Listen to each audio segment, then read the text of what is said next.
baru pertama. Iyalah. Baru pertama mencoba. Yang lain.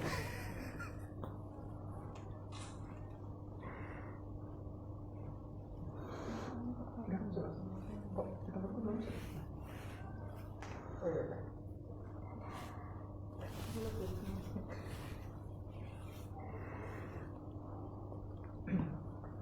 Assalamualaikum warahmatullahi wabarakatuh. Selamat siang para rehabadi semuanya. Pada siang hari ini kita berjumpa kembali. Sebelumnya di Rehabaya kita sudah sempat kemarin membahas tentang bagaimana sih penanganan atau latihan mandiri pernafasan pada pasien yang sedang menjalani isolasi mandiri yang sedang menderita COVID-19. Nah, hari ini kita akan lebih berbincang jauh lebih dalam karena siang hari ini kita akan demo atau kita akan praktek langsung dengan salah satu narasumber yang memang sangat menguasai tentang latihan untuk pernafasan dan dilatih yang efektif untuk penderita COVID-19 yang sedang menjalani isolasi mandiri. Nah, pada hari ini teman-teman nanti bakal tahu lebih dalam nih, termasuk tentang gimana sih peran dokter spesialis kedokteran fisik dan rehabilitasi. Kemudian nanti juga teman-teman akan lebih tahu tentang bagaimana sih tentang latihan teknik pernafasan, kemudian teknik proning yang benar, gimana caranya, gimana dosisnya, kemudian gimana tekniknya yang benar, dan bagaimana sih latihan pernafasan ini dan batuk yang efektif bisa meningkatkan asupan oksigen sehingga bisa meningkatkan tingkat kesembuhan pada pasien penderita COVID yang menjalani isolasi mandiri. Nah, pada siang hari ini kita akan kedatangan narasumber yang luar biasa. Beliau adalah Dr. Nur Sulastri, spesialis kedokteran fisik dan rehabilitasi, konsultan rehabilitasi kardiorespirasi. Monggo dokter. Nah, Dr. Nur Sulastri ini atau kita sapanya Dr. Nuri aja dok ya? Iya, silahkan yuk. Ya, Dr. Nuri ini adalah dokter spesialis kedokteran fisik rehabilitasi, konsultan kardiorespirasi, jadi khusus untuk penanganan rehabilitasi untuk jantung dan paru-paru. Beliau bertugas di Rumah Sakit Universitas Airlangga dan Fakultas Kedokteran Airlangga. Kebetulan nih saat ini kita live langsung dari ruangan gym atau latihan di instalasi rehabilitasi medik di Rumah Sakit Universitas Airlangga. Mungkin Dr. Nuri bisa perkenalkan sedikit tentang gimana dok tentang rehabilitasi medik dan mungkin tentang dulu studinya dan sampai bekerja di UNER ini dokter. Oke, terima kasih Dr. Hasmi. Perkenalkan Rehabadis, saya Nur Sulastri, saya bekerja di Rumah Sakit UNER dan FK UNER ya. Dulu saya lulus S1 dokter umum tahun 2007, kemudian melanjutkan spesialis kedokteran fisik dan rehabilitasi tahun 2010, kemudian lulus 2015, dan tahun 2021 ini saya dipercaya untuk sebagai konsultan untuk kardiorespi seperti itu. Jadi memang UNER forever nih. Oh iya, mulai dari S1 spesialis sampai konsultan kardiorespirasinya di UNER ya dok ya? Iya. Bener-bener udah mendarah daging ini Satria Airlangganya ya. Nah Iya. dokter mungkin bisa sedikit menyebutkan dok ini kita di ruangan apa, kemudian mungkin teman-teman pasti penasaran nih ruangan apa sih kok banyak sekali alat-alatnya gitu dok, diceritakan sedikit tentang ruang latihan di Rumah Sakit UNER dok.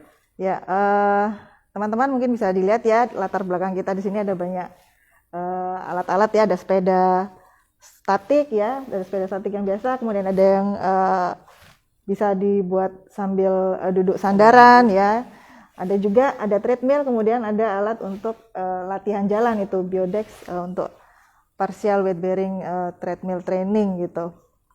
Nah, ini semua adalah ruangan terapi kita di Polirehab. Sebenarnya di belakang HP sana juga lebih ya alat-alat yang masih banyak ya.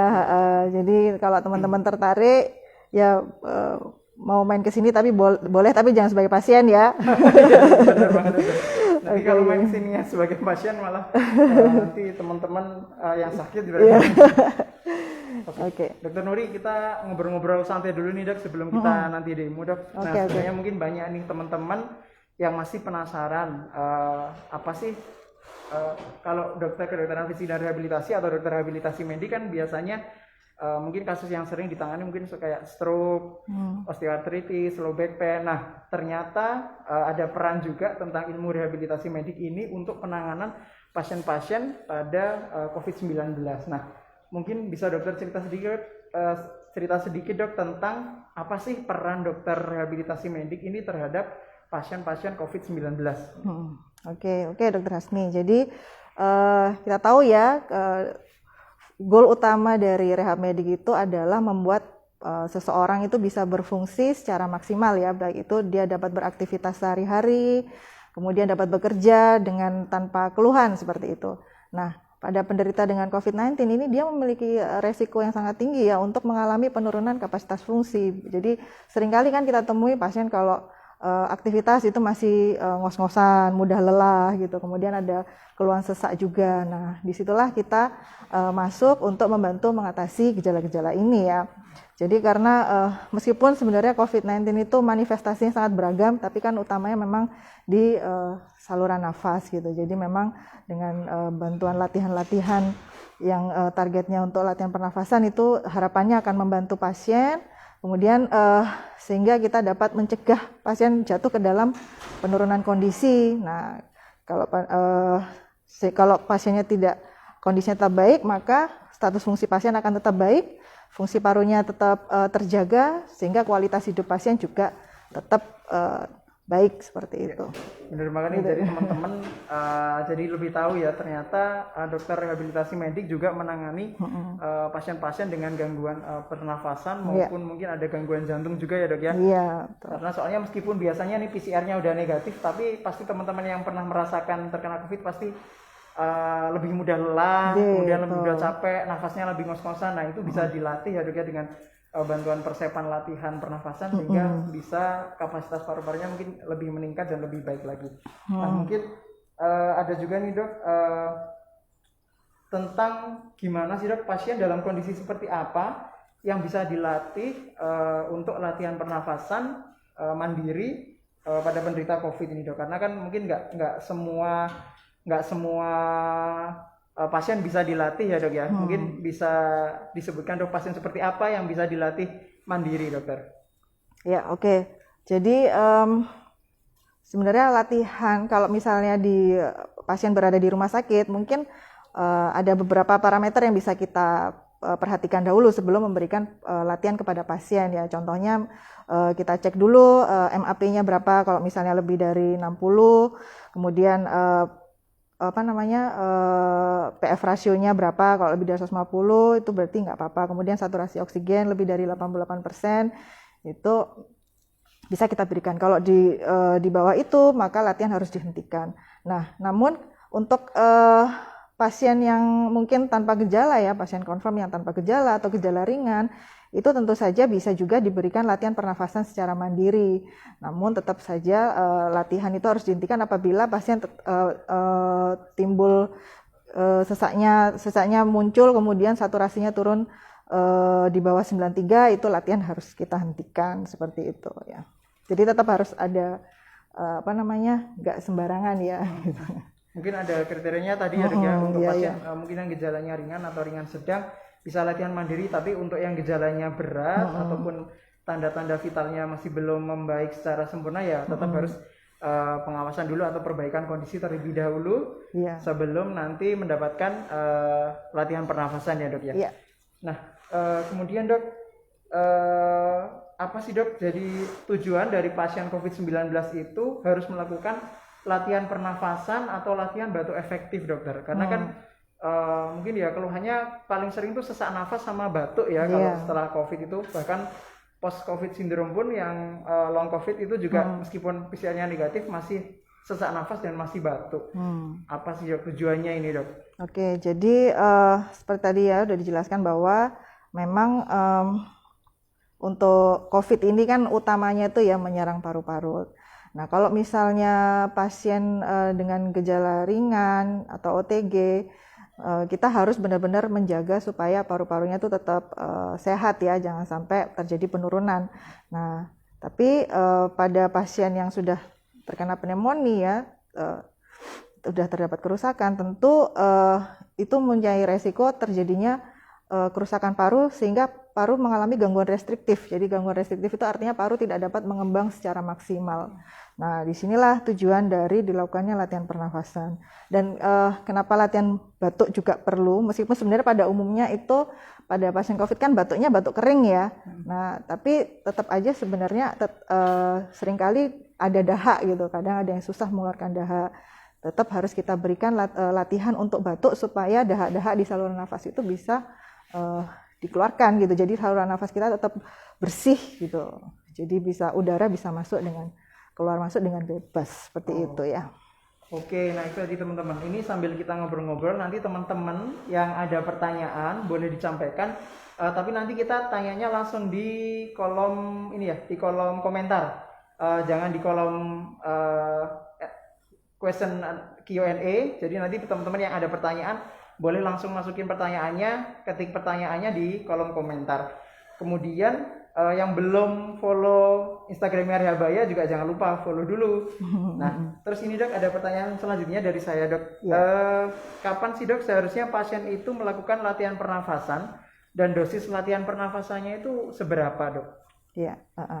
Jadi memang kapan sih kita harus mulai latihan pernafasan ya, tentu saja kayak kita orang yang sehat-sehat gini kan sebaiknya tetap latihan pernafasan ya, latihan supaya fungsi paru kita tetap baik. Jadi kalau pada pasien dengan confirm COVID ya memang harus sesegera mungkin melakukan latihan pernafasan. Namun dengan tadi ya tanda-tandanya tadi yang harus diperhatikan, kapan harus dihentikan latihannya, kapan tidak boleh latihan seperti itu.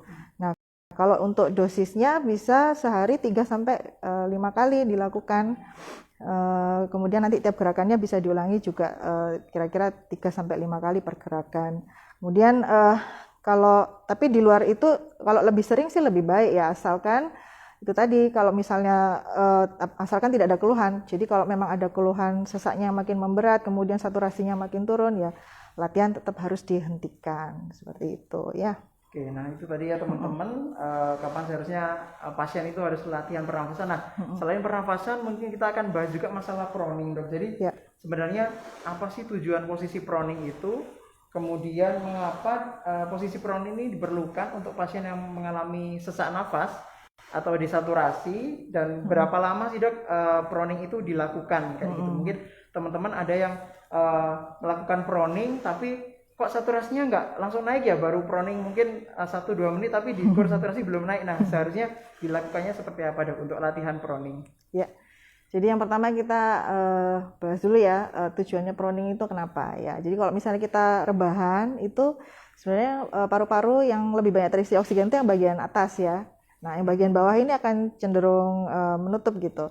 Nah, dengan latihan dengan kita posisi prone itu harapannya alveolus ya, saluran nafas terkecil itu bisa dapat terisi oksigen dan terbuka gitu salurannya. Harapannya dengan terbuka otomatis oksigen yang masuk bisa lebih banyak, saturasi bisa naik dan kemudian sesak juga berkurang. Nah, itu juga bisa mengurangi sesak karena gerakan diafragma juga bisa jadi lebih bebas dia, karena kalau posisi, jadi bentuk diafragma itu bentuknya kubah ya, kubah seperti ini. Nah, dia kalau kontraksi itu nekan ke bawah. Nah, kalau misalnya kita posisi supine, terlentang, itu gerakan diafragma itu relatif terbebani dengan organ-organ intraabdomen. Nah, jadi dengan posisi prone, organ abdomennya kan karena gravitasi jadi turun ke bawah ya. Jadi nanti posisi diafragma itu akan lebih bebas untuk berkontraksi gitu. Oke, jadi lebih memberikan ruang untuk diafragma, memberikan volume saat mengembang paru-parunya itu deh ya. Iya, betul. Nah, ini teman-teman nih. Oh, terus ini Dok, berapa lama sih Dok posisi proning ini dilakukan dalam 1 hari Dok? Ya. Idealnya ya minimal tuh sekali prone itu 2 jam dan sehari bisa dilakukan 2 kali. Tapi kalau memang awal-awal ya itu bisa durasinya mungkin bertahap dulu, mungkin nggak bisa langsung 2 jam. Jadi mungkin sebentar-sebentar tapi lebih sering gitu. Jadi totalnya mungkin bisa hampir sama gitu. Nah, tadi mungkin tambahan kalau misalnya saturasinya udah di atas 95% sebenarnya PRON ini istilahnya nggak wajib, tapi sebaiknya tetap dilakukan sih. Ya. Gitu ya. Jadi teman-teman meskipun posisi proning ini bisa menaikkan saturasi, tapi tetap ada waktunya ya. Jadi bisa dilakukan tadi kurang lebih 2 jam sehingga nanti membantu proses untuk masuknya udara sampai ke alveoli paru-paru, sampai yang bagian terkecil dari paru-paru. Nah, tanpa berlama-lama, setelah ini kita nanti, nanti teman-teman jangan lupa untuk yang ada pertanyaan, jangan lupa ketik di kolom komentar, jangan di kolom Q&A ya. Jadi nanti langsung saja dituliskan di kolom komentar jika teman-teman ada pertanyaan. Terus setelah ini nanti kita akan ada demo langsung sama Dokter Nuri. Kemudian nanti ada yang membantu juga di sini ada Dokter Made yang nanti akan menjadi pasien probandus dalam demo kali ini. Diharapkan nanti teman-teman ketika kan biasanya cuma taunya di Instagram tuh cuman gambar gitu ya Dok ya, cuman gambar, kemudian juga hanya melihat di video, tapi kalau kita nanti praktek langsung kita nanti bisa tahu secara langsung.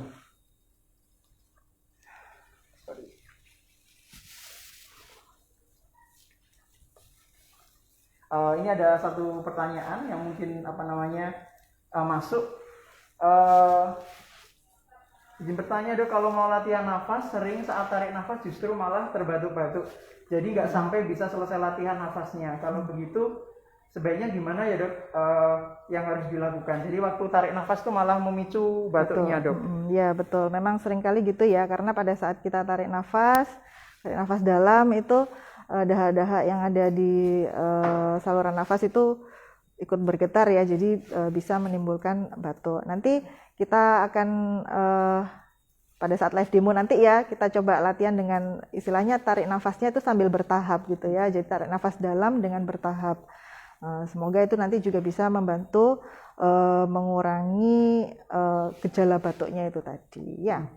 Nah ini Dok, untuk pasien-pasien laki-laki maupun perempuan yang misalkan ada obesitas sentral, kan otomatis saat posisi proning nanti ganjel ya Dok ya perutnya pada posisi proning. Nah ini gimana nih Dok solusinya Dok? Karena takutnya kalau perutnya mengganjal posisi proningnya nanti nggak maksimal gitu.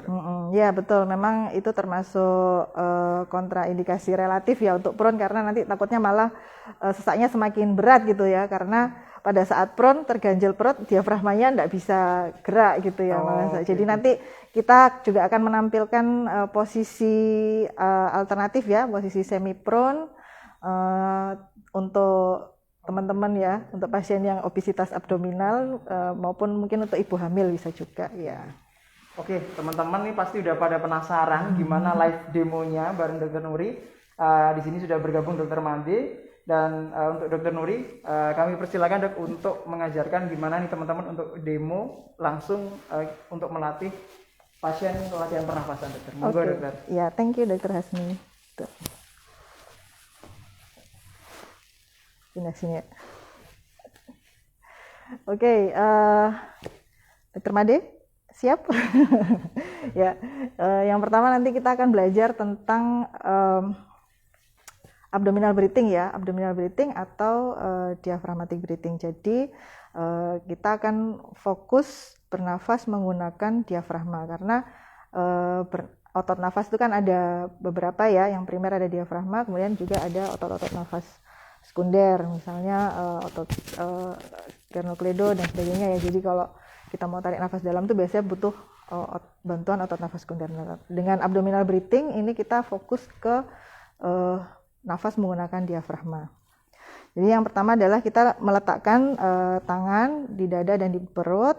Nah, di sini kita tarik nafas dengan cara menggembungkan perut. Jadi karena diafragma itu kan tadi ya bentuk kubah, terus dia kalau kontraksi ke bawah, kalau dia kontraksi, paru-paru mengembang, otomatis dia akan mendorong isi perut ke depan. Ya, silakan tarik nafas Dokter Made. Sekarang hembuskan. Ya, bisa dilihat ya. Jadi di sini Dokter Made nafas menggunakan diafragmanya sehingga perutnya mengembang. Jadi teman-teman bisa merasakan dadanya kalau bisa jangan ikut mengembang karena kita lagi fokus untuk mengembang dan mengempiskan perut kita menggunakan diafragma ya. Jadi itu adalah yang pertama tentang abdominal breathing. Nah, jadi untuk yang kedua adalah latihan untuk breathing control. Nah, kalau breathing control ini sebenarnya diutamakan untuk kalau misalnya kita lagi merasa sesak ya. Kalau kita kalau kita lagi merasa sesak itu otomatis frekuensi nafas kita akan meningkat. Nah, target dengan breathing control ini targetnya adalah frekuensi nafas kita menurun jadi kurang dari 24 kali per menit. Nah, selain itu juga kita akan berusaha untuk bernafas dengan usaha yang sangat minimal. Jadi yang paling minimal tentu saja adalah dengan nafas menggunakan diafragma itu tadi, karena itu menggunakan energi yang sangat sedikit. Kemudian pada saat ekspirasi juga tidak boleh ekspirasinya dipaksa. Kalau dipaksa otomatis kita menggunakan otot nafas ekspirasi tambahan kan. Padahal sebenarnya ekspirasi itu adalah proses yang pasif gitu. Jadi kita nafas santai saja gitu ya, santai dengan fokus menggunakan diafragma dan saat ekspirasi itu pasif saja, tidak perlu sampai dikempiskan seperti itu. Itu nanti akan mengacaukan frekuensi nafasnya. Ya, silakan Dokter Made. Ya, mirip ya dengan abdominal breathing. Jadi intinya memang kita nafas menggunakan diafragma dan bagian bawah paru ya, intinya gitu. Ya, oke ya seperti itu. Nafas dikontrol. Ekspirasinya pasif saja, tidak perlu di ekspirasi paksa maupun memanjangkan ekspirasi ya. Oke. Ya, seperti itu bisa. Jadi setiap kali merasa sesak itu bisa dipraktekkan untuk breathing control ini supaya frekuensi nafas kita nggak terlalu cepat. Seperti itu ya. Kemudian yang berikutnya adalah torakal atau chest ekspansi ya, chest ekspansi dan chest mobility exercise. Jadi kita di sini latihan untuk, tadi kan sudah latihan pakai diafragma, sekarang kita memang melatih pernafasan dengan cara mengembangkan dada semaksimal mungkin gitu. Jadi membutuhkan dengan menggunakan bantuan gerakan tangan gitu. Oke, jadi kayak kita kalau olah senam aerobik gitu ya, senam aerobik itu kan pasti ada latihan dengan menggunakan tangan, itu tujuannya juga salah satunya untuk chest ekspansi. Ada beberapa gerakan ya. Yang pertama yang simple dulu mungkin ya, dengan gerakan bahu ya, gerakan bahu memutar, bisa tangannya taruh di sini atau santai aja gitu juga bisa ya. Jadi kita gerakkan ke depan, putar bahu ke depan sambil tarik nafas, hembuskan. Ya, tarik. Putar lagi ke depan, hembuskan. Ya, kemudian putar ke belakang. Ya, putar ke belakang, hembuskan. Ya, kemudian putar lagi ke belakang, hembuskan. Oke. Sekarang yang menggunakan tangan ya, bisa kita tarik nafas dalam sambil mengangkat lengan ke atas. Ya, silakan Dokter Made, tarik nafas, hembuskan. Kemudian diulangi lagi, tarik nafas, hembuskan. Ya. Nah, selain gerakan ini juga bisa gerakan ke samping ya. Ya, bisa dilakukan. Ya. Tarik nafas, hembuskan. Tarik nafas lagi. Ya, hembuskan. Yang perlu diingat adalah pada saat latihan nafas itu tarik nafasnya melalui hidung ya, melalui hidung, kemudian pada saat ekspirasi dikeluarkan melalui mulut, seperti itu. Kemudian berikutnya adalah kita latihan untuk dada bagian samping ya. Dada bagian samping bisa dengan gerakan mengangkat lengan ke samping gitu. Ya, silakan Dokter Made. Tarik nafas, hembuskan. Ya, tarik nafas, hembuskan. Ya. Ya, tadi sudah ada beberapa gerakan ya. Tiap gerakan bisa diulangi 2-3 kali. Nah, berikutnya adalah latihan deep breathing. Jadi pernafasan dalam. Pernafasan dalam ini ya kita tarik nafas sedalam-dalamnya. Jadi menggunakan baik itu torakal maupun abdominal ya, semuanya dikembangkan seperti itu. Jadi kita bisa cek apakah sudah betul tuh dengan meletakkan tangan ini ya, bisa, boleh. Kemudian tarik nafas sedalam-dalamnya lewat hidung, kemudian hembuskan perlahan lewat mulut. Oke. Tarik nafas lagi, hembuskan perlahan. Kalau memang teman-teman di rumah ada pulse oximetry, itu lebih baik ya. Jadi pada saat melakukan latihan itu sambil dipantau saturasi oksigennya. Nah, kemudian menjawab pertanyaan yang tadi ya, kalau misalnya batuk itu bisa menimbulkan kalau misalnya tarik nafas dalam malah batuk. Ya, coba kita pakai sekarang latihan nafas dalam bertahap gitu. Jadi kita tarik nafas dalamnya tuh nggak langsung dalam satu kali, tapi kita tarik nafas sedikit tapi ditahan, jangan langsung dikeluarin. Tahan sebentar 2 hitungan, kemudian tarik nafas lagi, tahan sebentar 2 hitungan. Kalau misalnya masih bisa tambah lagi. Setelah itu ditahan 4 hitungan baru dilepaskan. Oh ya, tadi untuk di breathing pada saat setelah menarik nafas ditahan dulu ya, kira-kira 2 sampai 4 hitungan supaya oksigen dan karbon dioksida itu bisa ada waktu gitu untuk bertukar gitu. Saya kok jadi ngos-ngosan ya? Karena N95-nya ini. Oke. Sekarang yang tarik nafas dalam bertahap ya, Dr. Made. Ya, 1, 2, 3, yuk. Tarik nafas 1, tahan. Tarik nafas lagi, tahan, hembuskan. Ya, kalau memang dirasa 2 kali tarik nafas sudah cukup mentok ya, sudah maksimal ya nggak apa-apa, terus dihembuskan ya. Tarik nafas sedikit, tahan. Tarik nafas lagi, tahan 1, 2, 3, 4, hembuskan. Gitu. Ya memang tiap orang berbeda-beda. Kalau misalnya bisa sampai 3 kali tarik nafas, ya nggak masalah gitu ya. Mungkin untuk di breathing sudah ya. Berikutnya kita akan belajar tentang prone, posisi prone ya. Jadi kalau untuk posisi prone, idealnya kalau ada disiapkan 3 bantal. 3 bantal, jadi 1 di daerah dada, kemudian 1 di daerah pinggul ya, pelvis, kemudian 1 lagi untuk di daerah kaki, jadi nanti kakinya slide fleksi ya, sedikit nekuk.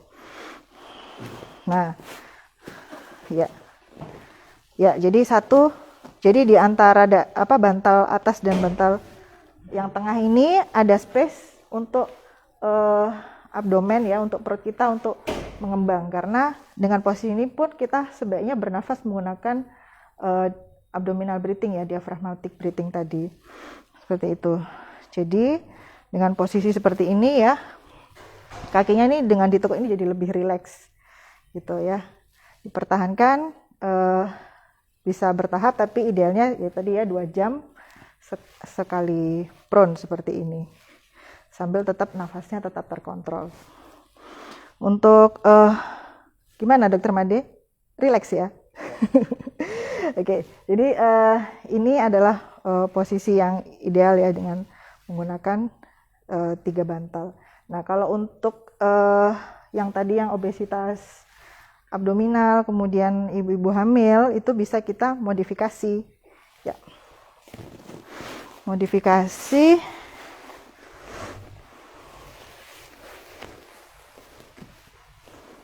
Ya, jadi istilahnya semi prone. Nah, jadi mungkin memang yang paru-paru bagian kiri akhirnya lebih tinggi, tapi nanti kan kita bergantian ya, bergantian. Nanti ini sekarang miring kiri, nanti habis itu miring ke kanan, seperti itu. Di sini kita lihat bisa untuk bagian perutnya bisa bergerak dengan bebas. Ininya juga bagian anggota gerak bawahnya juga sudah rileks ya, rileks seperti itu. Oke. Dokter, ya. Kemudian ini ada beberapa pertanyaan lagi ini yang masuk nih dok dari teman-teman Rehabadis. Ada dari Dr. Sony Rehabmed. Izin tanya dokter, pada pasien yang tidak rileks atau panik karena sesak nafas, kan orang sesak nafas biasanya dia panik ya, ambilan nafasnya jadi nggak teratur. Apakah ada teknik khusus dok untuk proningnya biar dia nggak panik dan dia lebih rileks gitu? Yeah. Oh iya, sebenarnya ada posisi lain ya, Dr. Made mungkin sambil bawa kursi mungkin ya. Jadi istilahnya itu lean forward. Duduk di kursinya mungkin ditaruh di mana ya, yang bisa kelihatan di sini ya. Menghadap ke sana, menghadap ke sana. Ya. Jadi mungkin duduk Nah, gini sambil bersandar ke kayak gini. Ya, seperti ini. Ini juga bisa. Kalau misalnya posisi tidur tengkurap kurang nyaman, bisa juga seperti ini. Ini kan juga kita tujuannya supaya posisi paru-paru yang bagian belakang itu lebih berada di atas gitu. Seperti ini ya posisi forwardnya.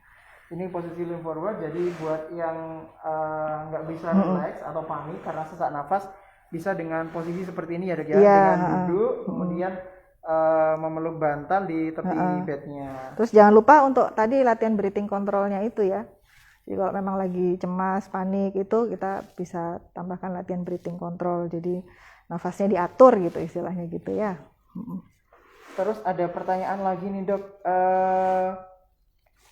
kapan nih sebaiknya pemberian insentif spirometri? Mungkin ada dari beberapa teman-teman juga dari Rehabadis yang latihan pernafasan pakai spirometri atau pakai bola-bola yang ditiup-tiup itu dok. Dan tujuannya untuk latihan itu apa nih dok?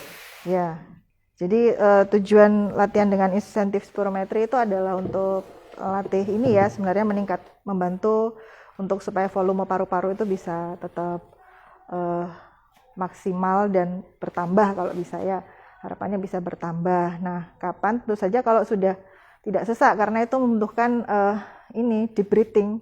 Nah, kalau masih sesak biasanya akan susah. Jadi kalau memang sudah tidak sesak, kemudian saturasi di atas 93%, itu bisa saja diberikan latihan insentif spirometri. Namun untuk hasil-hasil penelitiannya memang masih belum banyak ya.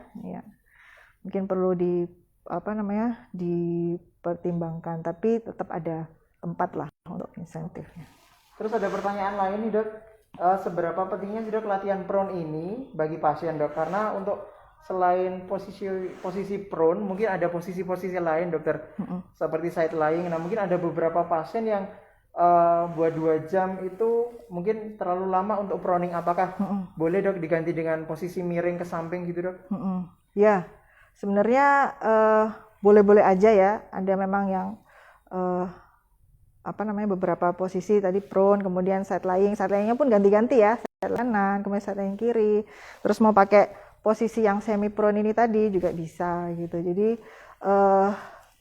memang karena ini juga namanya latihan ya, karena kita belum terbiasa gitu ya, perlu penyesuaian ya, nggak ada yang namanya harus gitu, nggak ada gitu. Tapi memang kalau sebenarnya proning ini bahkan untuk pasien-pasien di ICU yang pakai ventilator itu malah kalau bisa ya, kalau memungkinkan itu bisa sampai 16 jam itu dalam sehari posisi proning itu, walaupun dia pakai ventilator seperti itu. Jadi sebenarnya prone ini aman tujuannya untuk membantu oksigenasi dari paru-paru tadi. Oke, jadi teman-teman nggak usah khawatir, meskipun misalkan nggak nyaman proning bisa dimodifikasi latihan lain, tapi pada dasarnya latihan proning ini pun aman meskipun dilakukan bahkan untuk tadi ya pasien ICU sampai yang menggunakan ventilator atau alat bantu nafas sampai 16 jam pun nggak masalah ya. Kemudian ada lagi nih dok, untuk latihan breathing control ini dilakukan berapa lama atau berapa kali ya dok? Sebenarnya breathing control itu kan tujuannya untuk tadi ya, untuk mengatur nafas. Jadi kalau goalnya tadi kan supaya frekuensi nafas kita jadi menurun ya. Jadi kalau bisa kurang dari 24 kali. Jadi kalau memang sudah frekuensi nafas kita sudah berkurang, sudah tidak terasa sesak ya, bisa dilanjutkan untuk latihan pernafasan gitu. Breathing controlnya bisa diganti dengan latihan pernafasan. Jadi kalau intinya breathing control itu untuk kalau kita sedang merasa sesak seperti itu. Jadi kalau sudah enakan ya nggak apa-apa, sudah di stop gitu. Oke. Terus ada lagi nih dok, pertanyaan menarik dok. Kapan boleh vibrasi atau clapping pada pasien COVID dok? Mungkin ditepok-tepok gitu ya dok. Kapan nih boleh dilakukan atau kapan ternyata nggak boleh dilakukan gitu? Ya sebenarnya untuk tujuannya dari perkusi, yaitu salah satu perkusi kan ya, ada vibrasi, ada clapping, tapping dan sebagainya. Itu tujuannya kan untuk membantu pengeluaran sekret. Jadi kalau memang ada sekret, misalnya ketemu ronki, kemudian dahaknya susah keluar ya, kita bisa bantu berikan itu. Cuman memang itu kan menimbulkan batuk ya. Kalau memang kita sebagai tenaga medis mau melakukan ke pasien, ya perlu perhatikan untuk safety-nya gitu ya. Jadi kalau bisa ruangannya yang tekanan negatif gitu, supaya pas batuk itu kumannya nggak kemana-mana, jadi langsung kesemprot. Jadi pertanyaannya itu ya, kapan? Iya, benar. Kapan bisa di clapping atau di vibrasi? Jadi sebenarnya boleh itu untuk ya sesuai indikasi ya. Kalau misalnya ada dahak sekret yang sudah dikeluarkan, itu bisa dibantu menggunakan vibrasi atau perkusi. Kalau bisa gentle vibrasi cukup ya. Terus ini dok, kalau untuk pasien-pasien yang mungkin sudah usia lanjut, kemudian ada demensia, itu apakah ada latihan nafas khusus nggak dok? Maksudnya menderita COVID juga ya? Menderita COVID, kemudian demensia gitu, ada latihan khusus atau sama saja dok? Ya kalau misalnya meskipun demensia tapi beliaunya kooperatif ya, bisa diajarkan. Saya rasa tadi latihannya cukup mudah ya. Tapi kalau memang demensianya cukup berat, perlu dibantu, ya nggak apa-apa, dibantu aja. Jadi istilahnya latihan nafas mungkin aktif asistif gitu ya. Kalau memang sama sekali beliau nggak bisa, ya berarti latihannya secara pasif ya, dibantu oleh tenaga nakes ya, yang lain. Jadi tetap mungkin kalau misalkan pasiennya kurang kooperatif, bisa tetap dibantu dan diawasi oleh tenaga kesehatan ya dok ya? Iya betul. Oke. Terus ini terakhir nih dok, sebelum kita nanti ada sesi selanjutnya, gimana sih dok terapi pada pasien yang mungkin tidurnya nggak nyenyak? Karena mungkin kalau biasanya sesak nafas kan sering kebangun. Adakah posisi tidur tertentu yang biar lebih nyaman dan tidak sesak nafas dokter? Ya memang toleransi tiap orang beda-beda ya. Ada yang nyamannya posisi tengkurap, terlentang gitu. Jadi memang terutama disesuaikan dengan kebiasaan masing-masing sih. Tapi memang kalau terbangunnya karena sesak, ya lebih disarankan yang itu tadi, untuk posisi prone misalnya atau semi prone. Jadi supaya oksigenasi di paru-paru itu membaik, jadi tidak menimbulkan sesak gitu ya, atau sesaknya berkurang. Gitu. Oke. Terima kasih banyak nih Dokter Nuri. Ini kita baru sesi pertama nih, karena setelah ini karena kita latihannya di terbuka, di ruangan terbuka, kemudian ada beberapa orang di sini, jadi kita mungkin untuk gerakan mulutnya teman-teman masih penasaran nih, harusnya gimana sih gerakan mulutnya ketika tarik nafas, buang nafas seperti itu ya. Nah setelah ini akan bergabung bersama saya Dr. Timor. Nanti Dr. Timor ini akan demo juga dengan posisi tanpa masker, sehingga untuk teman-teman yang memvisualisasikannya akan lebih mudah untuk bagaimana sih gerakan mulutnya atau tarik nafasnya, hidungnya gimana, mulutnya gimana, biar lebih jelas aja. Oke. Halo Dr. Timor. Halo Dr. Nuri. Ya. Baik. Kita mulai ya dokter ya.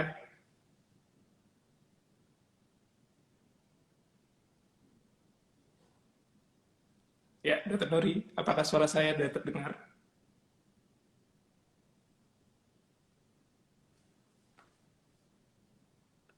Dr. Nuri, suara saya apa sudah terdengar? Oke, sudah, siap. Baik, untuk rehabadi semuanya, jadi saya akan mempraktekkan teknik pernafasan yang sudah dijelaskan oleh Dr. Nuri tadi dengan kita melepas masker. Jadi kalau kita melepas masker, harus memastikan bahwa kita kondisi tidak ada orang lain untuk mencegah penularan, dan seperti Dr. Nuri bilang tadi, usahakan dalam ruangan yang bertekanan negatif. Nah, yang pertama adalah push lip breathing, ya.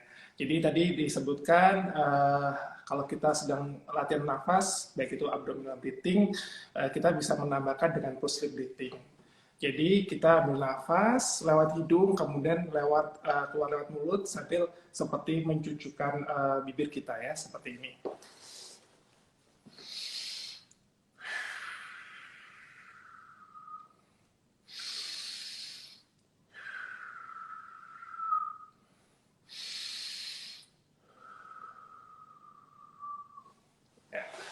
Oke, seperti itu. Jadi itu adalah teknik pernafasan push lip breathing yang kita bisa gunakan ketika kita misalnya mau thoracal breathing atau abdominal breathing. Ya, jadi sekali lagi ambil nafasnya lewat hidung, kemudian lewat mulut.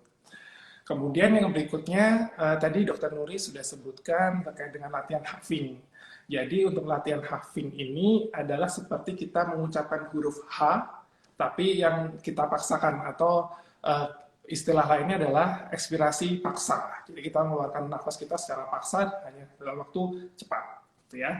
Jadi seperti gitu. Oke, saya coba praktekkan. Kita awali dulu dengan di breathing 3 kali, baru kita lakukan huffing di setelah pernafasan yang ketiga.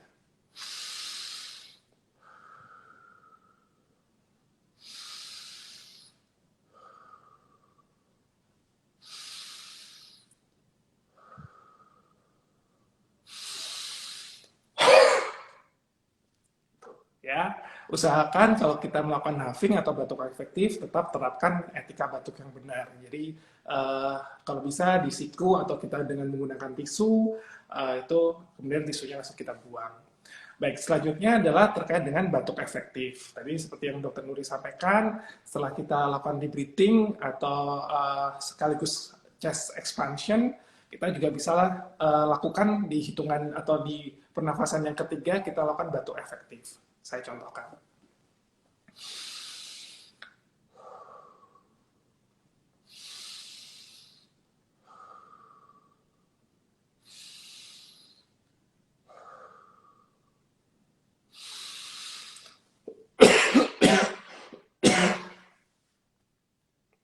Nah, biasanya nanti kalau kita sudah huffing, kemudian kita lakukan deep breathing lagi dan batuk efektif, sekret atau sputum atau dahak yang ada di saluran nafas kita cukup terbantu dimobilisasi. Nah, sekarang ada satu teknik lagi terkait dengan menggabungkan huffing, batuk efektif, dan deep breathing, atau yang bisa kita sebut dengan active cycle breathing technique. Nah, caranya seperti apa? Yang pertama kita lakukan breathing control dulu, kemudian kita lakukan deep breathing, dan kita lakukan huffing. Kemudian kita bisa istirahat sejenak sambil breathing control, kemudian kita lakukan deep breathing lagi selama 3 kali, dan yang ketiga adalah batuk efektif. Jadi cycle ya. Baik, saya akan praktekkan. Yang pertama kita breathing control dulu. Kita pegang daerah dada dan perut seperti yang dipraktekkan tadi. Ini mohon maaf perut tidak tertampak.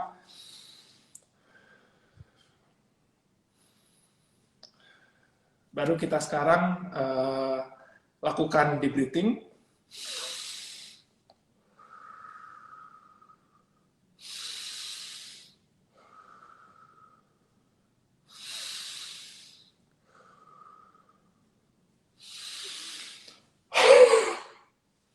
Nah, setelah deep breathing 3 kali, kita lakukan huffing. Itu cycle yang pertama. Baru selanjutnya kita lakukan batuk efektif. Sama, breathing control terlebih dahulu, deep breathing, dan batuk efektif. Saya praktekkan. Pertama, breathing control. Tetap kita kontrol dari dinding dada dan dinding perut.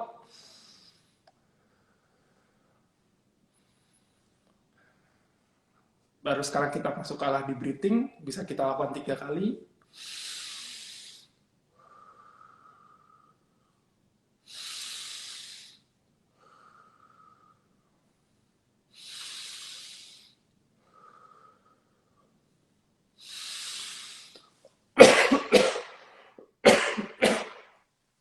Nah, seperti itu.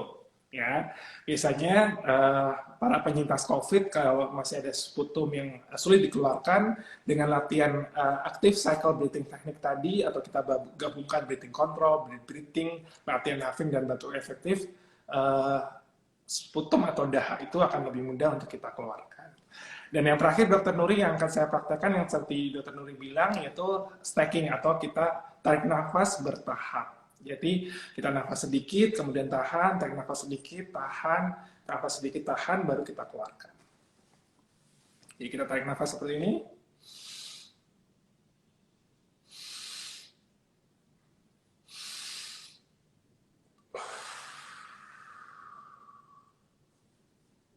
Sekali lagi.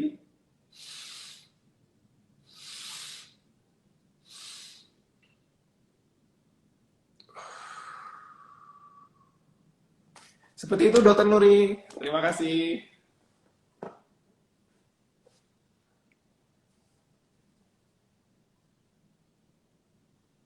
kembali ke Dr. Nuri dan Hasmi.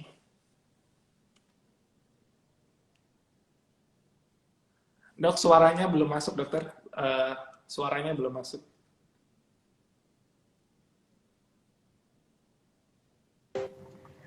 Halo, suara saya terdengar? Sudah, dok. Oh, iya, oke. Oke. Kita beda ruangan ya, Dokter Timor, meskipun sama-sama di RSUA. Oke, thank you, Dr. Timor. Bisa improve lagi. Bisa improve lagi, dokter. Itu tadi ya, makasih Dokter Timor udah memberikan demo juga. Mungkin ada yang ditambahkan Dokter Nuri dari teknik yang tadi, dokter? Jadi kalau tambahan aja ya, untuk tadi kan udah belajar teknik huffing, kemudian batuk ya, kemudian ACBT aktif cycle breathing technique, itu adalah semuanya untuk latihan untuk membantu mengeluarkan dahak gitu. Jadi memang nggak ada patokan resminya berapa kali, disesuaikan dengan ini kondisi masing-masing gitu. Apakah kalau cukup sekali dahaknya udah habis ya sudah cukup gitu ya. Oke, dokter, satu pertanyaan lagi, dok. Tadi kan waktu mencontohkan tentang pada pasien obesitas, boleh diberikan ruang ya, dok ya, antara sela-sela bantalnya tadi untuk memberikan celah untuk perut atau untuk ibu hamil ya, dok. Itu boleh kah, dok, misalkan hamilnya besar atau perutnya lebih besar, ditambah untuk tinggi bantalnya, dok? Ya sebenarnya menyesuaikan posturnya aja gitu. Ya agak susah ya, Kak ya. Nanti jadinya guling. Tapi kalau lebih amannya mungkin yang posisi semi prone itu sih. Kayak gitu. Jadi untuk posisi yang perutnya besar untuk ibu hamil atau laki-laki dengan obesitas, maka lebih baik untuk posisi semi prone tadi ya, dok, saat lain kan juga bisa ya, miring kanan miring kiri gitu. Kalau nggak bisa prone secara full gitu. Oke, terima kasih teman-teman Rehabadis dan terima kasih Dokter Nuri. Mungkin ada satu kata-kata terakhir, dokter, dari Dokter Nuri? Apa ya? Ya ini masih dalam rangka COVID ya. Mudah-mudahan semua teman-teman yang sedang sakit bisa segera sembuh gitu ya. Kemudian yang sehat tetap dijaga supaya tetap sehat seperti itu. Tetap semangat untuk aktivitas ya, supaya kondisi tubuh tetap fit ya, seperti itu. Oke, terima kasih Dokter Nuri. Ya, terima kasih teman-teman Rehabadis yang udah main sore hari ini. Untuk teman-teman yang belum sempat menyimak diskusinya, nanti akan kita save di Instagram Live TV-nya Rehabaya, atau mungkin ada saudara atau teman atau kerabat yang belum sempat menonton live IG ini, bisa juga nanti langsung ke Instagramnya Rehabaya untuk menonton siaran ulangnya bagaimana sih teknik pernafasan, batuk dan proning untuk pasien penderita COVID. Mungkin sekian dari kami sore ini, semoga bermanfaat dan sampai jumpa lagi di acara Instagram Live Rehabaya yang selanjutnya. Dadah.